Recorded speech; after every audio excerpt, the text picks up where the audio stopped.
Avante Figueirense, o retorno à Série A.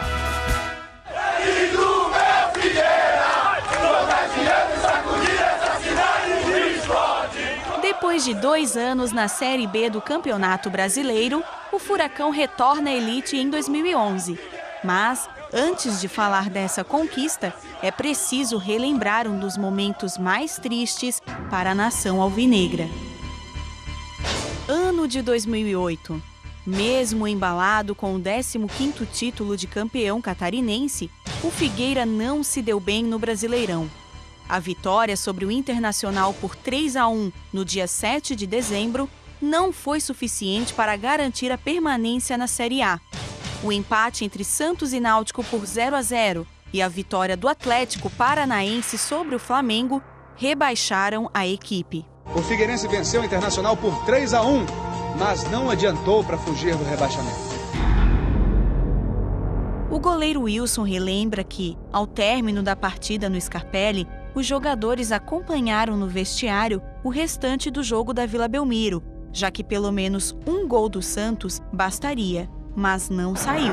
Olha o Santos, Kleber Pereira defendeu, Eduardo, ele insiste, a bola vai para fora. A gente no vestiário nervoso, querendo saber quanto estava o jogo lá. Se não me engano tinha diretor no vestiário com rádio ouvindo o final da partida. Vem o Santos, entrou na área, adiantou um pouquinho, tocou para o meio, para o Kleber, ajeitou, bateu, defendeu, Eduardo. E a bola saiu, inacreditável o gol que perdeu o Kleber. Quando passaram pra gente que tinha acabado lá e não tínhamos conseguido, foi um momento muito triste, todos cabisbaixos, gente chorando no vestiário. Com certeza foi o pior momento que eu passei aqui no clube. Em 2009, o Figueirense tentou o retorno à primeira divisão, mas perdeu em casa no dia 21 de novembro para o Duque de Caxias por 2-1. A torcida protestou e o muro do Orlando Scarpelli foi pichado com a frase "Honra essa camisa". Cadê a garra? Quer ganhar dinheiro, joga na Mega Sena. Vem de honrar essa camisa aqui, querem dinheiro? Fica escondendo dinheiro. Diante da má fase, as mudanças para 2010 logo começaram. Em 21 de dezembro, o ex-zagueiro e capitão do acesso em 2001, Márcio Goiano, retorna ao Figueira como auxiliar de René Weber, técnico que também estava chegando ao clube. Polidoro Júnior, jornalista do Grupo RIC Record e Rádio Guarujá, comenta as novas contratações. A chegada do René Weber foi uma surpresa. Na verdade, quando um técnico está por ser contratado, a mídia cita por fontes alguns nomes. E o René Weber não passava na cabeça de ninguém aqui da mídia e da capital. Mas trouxeram o René Weber. E o Márcio Goiano seria o técnico do Figueirense, ou seria o auxiliar técnico. Foi a grande polêmica quando da chegada do René. Goiano explica a tal polêmica. Foi feito o convite para que eu voltasse a trabalhar no Figueirense. Depois foi o seguinte, onde eu atuaria? Se seria na parte de direção ou seria no campo. Então ficamos nessa situação. Poucos dias antes do Natal, eu conversei com o pessoal da diretoria e a gente ficou determinado que eu trabalharia no campo. E aí eu já sabia que o René seria o treinador e eu estava sendo contratado realmente para ser auxiliar. No começo de 2010, uma má notícia. O jogador Fernandes fraturou a clavícula durante um treino, que o deixou afastado dos gramados por quase 3 meses. Esta já era sua segunda lesão no ano. Ele relata a gravidade da situação. Fiquei 3 dias sem dormir devido a essa dor e depois eu fui saber da gravidade. Foi uma fratura que comprometeu o osso da clavícula e foi uma fratura exposta. E esse osso que quebrou ficou apenas 1 centímetro do meu pulmão e de uma artéria principal do corpo. E se realmente tivesse perfurado, dificilmente eu estaria vivo aqui para contar essa história. Campeonato Catarinense. Com apenas uma vitória em 4 rodadas, René Weber é dispensado do clube no dia 1º de fevereiro. Márcio Goiano assume o posto e estreia no jogo contra o Avaí dia 4 no Scarpelli. O clássico foi de empate, 2-2. O William foi lá pra dentro da área, ela caiu no pé dele, ainda com dificuldade, meteu o pé e ela foi pro fundo da rede. O Figueirense tá dando um banho, principalmente de vontade, no time do Avaí. Depois de 5 jogos sem vencer, enfim, o desjejum aconteceu. Em uma tarde de quase 40 graus, o Furacão ganhou do Juventus, em Jaraguá do Sul, por 4-1.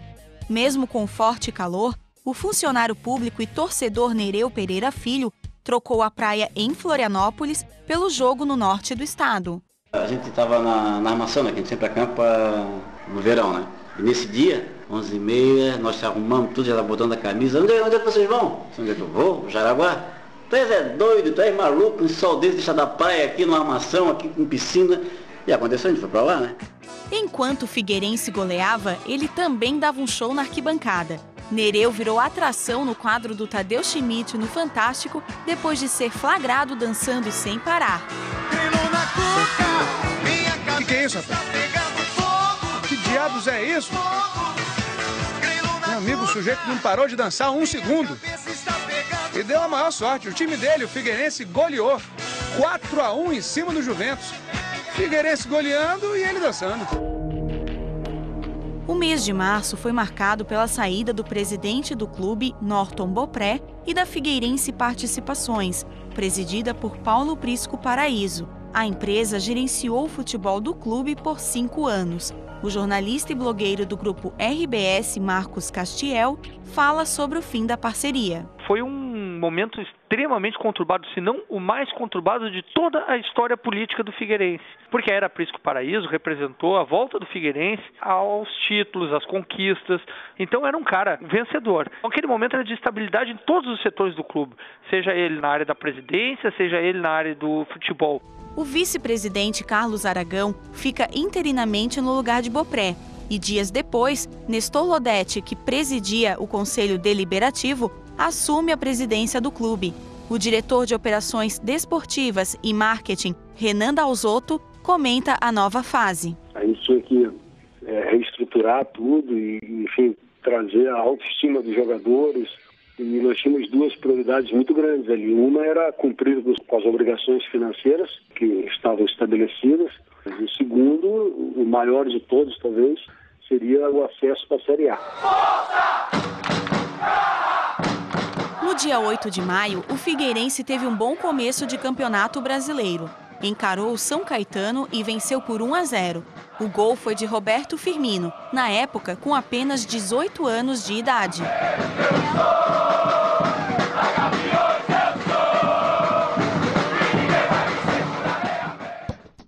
O início do Brasileirão estava indo bem, mas, em 22 de maio, o Furacão perdeu para o América Mineiro por 1-0 e 3 dias depois para o Náutico. O jornalista do grupo RBS, Marcos Castiel, adiantou em seu blog que Márcio Goiano estava com os dias contados no clube. Foi feito um alerta porque a gente já tinha informação de bastidores de que a pessoa Goiano, o trabalho dele, não era o perfil preferido pela diretoria do Figueirense. O que aconteceu posteriormente? O Goiano reverteu a situação, o Figueirense começou a melhorar na competição e aí ele ganhou a torcida e a diretoria teve que engolir o trabalho dele. A 6ª rodada deu moral ao Goiano e aos jogadores. Em 1º de junho, o Figueira goleou o Asa de Arapiraca em casa por 6-0. Vai fazer o Coutinho, uma bomba, golaço! Figueirense!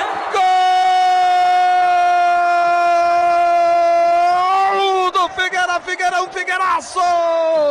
Coutinho detonou, explodiu na rede para jogar para longe qualquer pressão no início da partida no estádio Hernando Scarpelli e reencontrar o time na competição. Mexe no placar.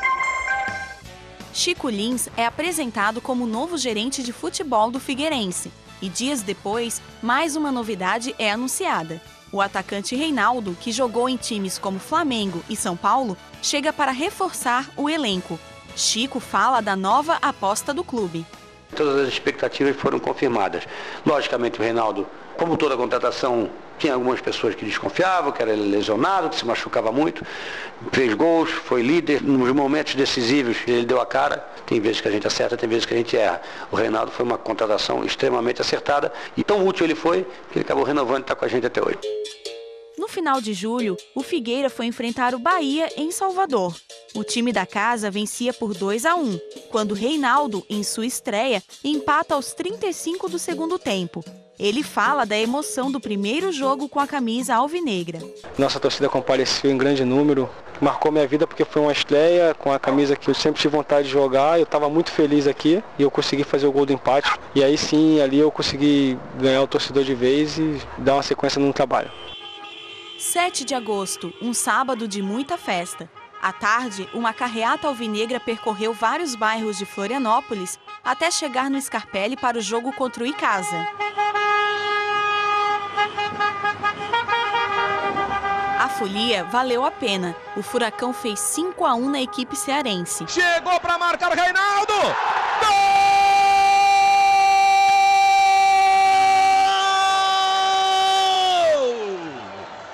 É do Figueirense, a máquina do Estreito! O jogo da redenção! O jogo para levantar o astral da rapaziada! 6 dias depois, o alvinegro repetiu a dose e goleou o Ipatinga por 5-0.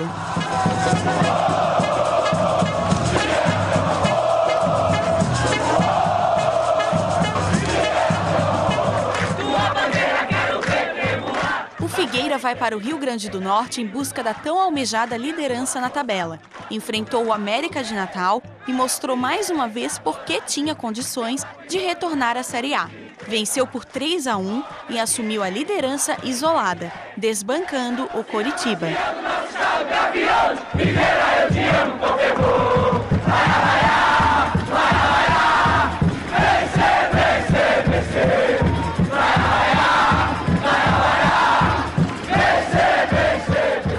No dia 28 de agosto, o Figueirense enfrentou o Coritiba pela primeira vez no campeonato e venceu por 2-0 em um jogo com clima de final.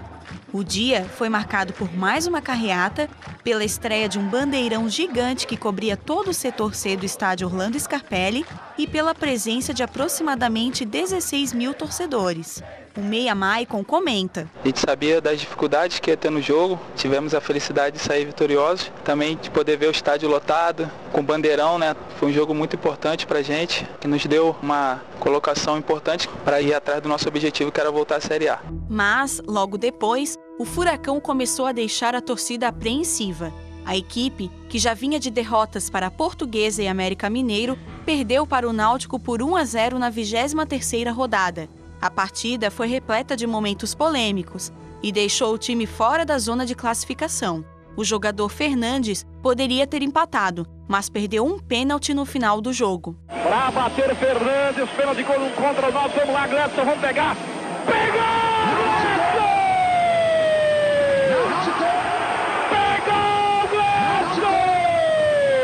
Eu não estava treinando, os batedores oficiais na época era o Reinaldo e o William, eles também não estavam em campo e aí eu acabei tendo que pegar essa responsabilidade e realmente não fui feliz, né? Eu bati um pouco fraco, o goleiro também teve o mérito de fazer uma boa defesa, acabamos perdendo o jogo, né? Que foi um momento delicado dentro da campanha de 2010, mas que também serviu de lição e depois nos recuperarmos e seguir em frente aí nessa luta do acesso. Para recuperar-se de 3 derrotas consecutivas, nada melhor que 3 vitórias seguidas. O Figueirense venceu o Brasiliense, o Asa de Arapiraca e a Ponte Preta, em uma noite para o goleiro da equipe paulista, Eduardo Martini, não esquecer.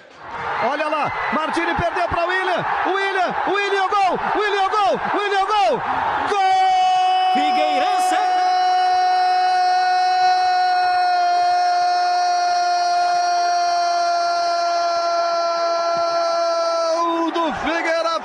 Figueiraço! O William abre os braços. O William agradece ao céu, mas agradece a Eduardo Martini, que entregou uma bola e é de novo chamado de frangueiro no estádio Orlando Scarpelli. O resultado foi de 4-2 e abriu uma margem de 5 pontos de distância do Sport, que era o 5º colocado. Reinaldo fala da importância do jogo. O estádio completamente lotado, era o jogo da nossa vida. Pouca gente sabe, mas a gente concentrou 2 dias antes. O nosso objetivo sempre foi subir para a primeira divisão e para subir a gente tinha que passar pela ponte. Porque a gente se perde, a gente poderia terminar até em 6º na tabela. No dia 16 de outubro, o alvinegro não só ganhou de 2-0 do Santo André, como deu um grande passo para o acesso, somando 52 pontos. Eita, cheiro gostoso de acesso! Eita, gol com cara de time que vai subir! Maicon, que marcou um dos gols, relembra. A gente tinha que vencer para poder continuar firme no campeonato como a gente estava, né? Um jogo fora é importante, a gente está somando pontos. Naquele jogo eu pude ajudar com um gol, né?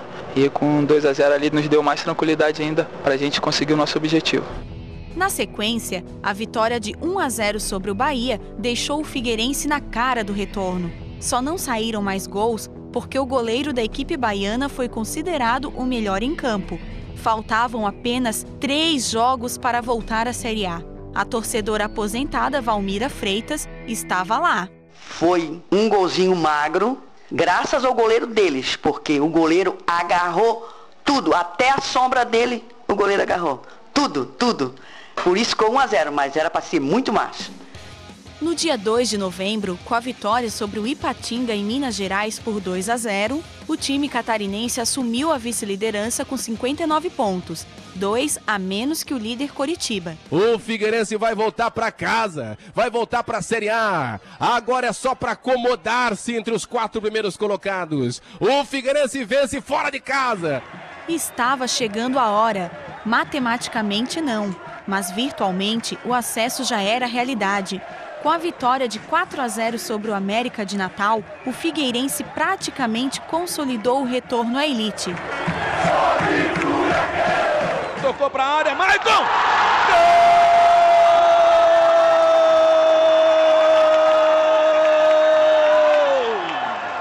Gol do Figueirense! Gol da máquina do Estreito! Gol do time que está voltando para a Série A! 13 de novembro, o grande dia. O Figueirense foi ao Paraná enfrentar o Coritiba. O clube paranaense vence e é o campeão da Série B. Mesmo assim, o sonho da maior torcida de Santa Catarina vira realidade de vez. A vitória do Bahia sobre a Portuguesa garante matematicamente a volta do Furacão à Série A.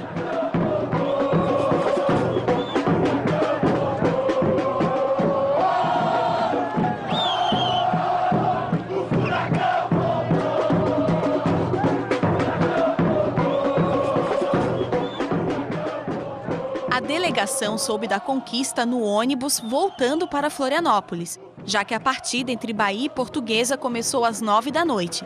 O gerente Chico Lins conta como foi. Se não me engano, foi na altura de Joinville, a quantidade imensa de rádio, internet, todas as mídias possíveis dentro de um ônibus estavam ligadas para a gente acompanhar. O Bahia fez o 2-0 e até no finalzinho fez 3-0. Quando acabou o jogo, foi muito legal, eu pedi para parar o ônibus, nos demos as mãos, fizemos uma oração de agradecimento, porque era o final de uma luta muito grande, até um calvário, né? E aí paramos num posto, eu comprei cerveja e começamos a comemorar ali mesmo.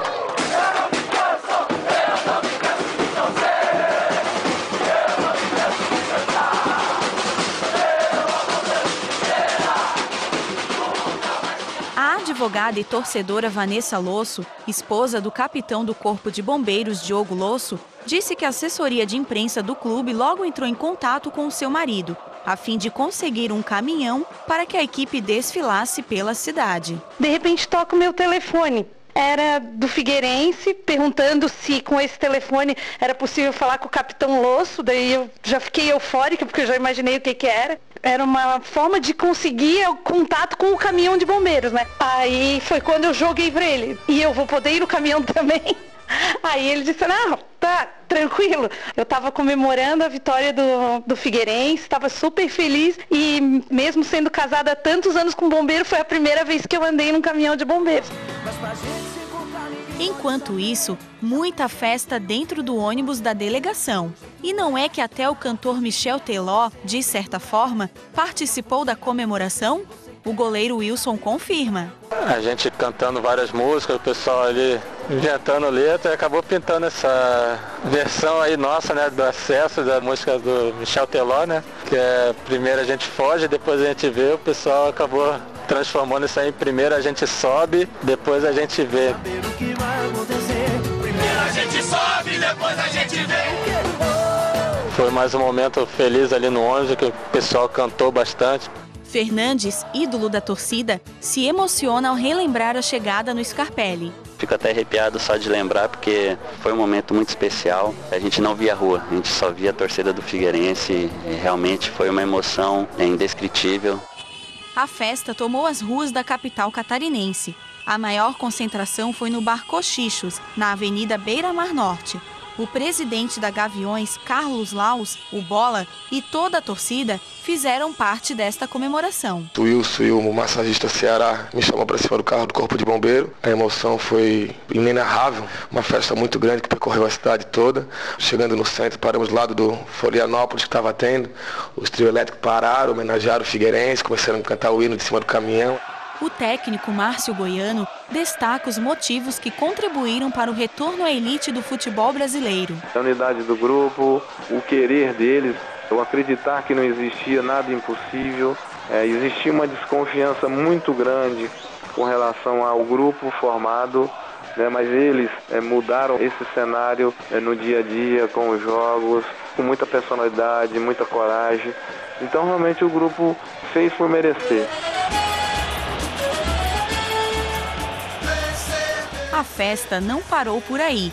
No dia 27 de novembro, na despedida da Série B, o Figueira jogou com o Paraná no Scarpelli e fechou o ano com uma vitória de 4-2. Com 38 jogos, 19 vitórias, 9 derrotas e 67 pontos, o Furacão foi vice-campeão da Série B.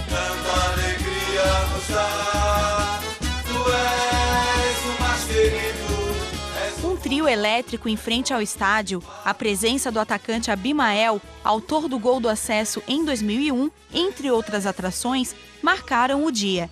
Para a estudante e torcedora Leila Martins, aquela data foi mais inesquecível ainda por ter conseguido falar com seu ídolo, Fernandes. Estava eu e mais duas amigas e a gente decidiu que íamos entrar no gramado para falar com ele. Aí ficamos berrando lá no alambrado, até que um de segurança se sensibilizou com a gente, ele berrando, chorando. E aí ele levou a gente até o gramado, bati foto com ele e foi lindo, emocionante, um dia que vai ficar marcado para minha vida com certeza.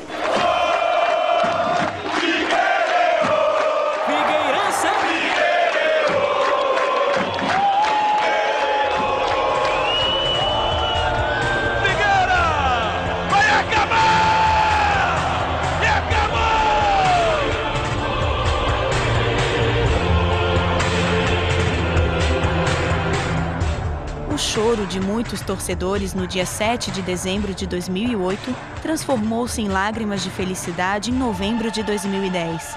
A luta foi longa, árdua, mas o time não deixou de acreditar e a torcida não deixou de apoiar.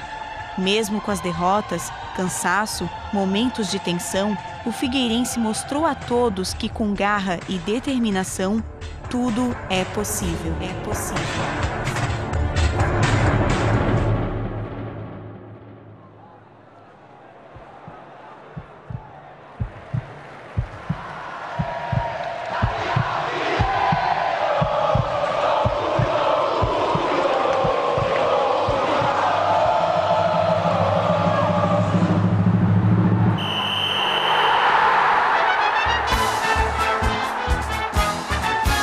Avante Figueirense, o retorno à Série A.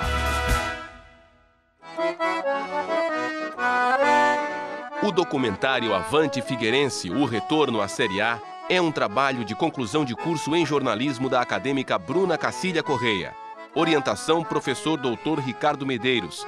Locução do programa Bruna Cacilha Correia.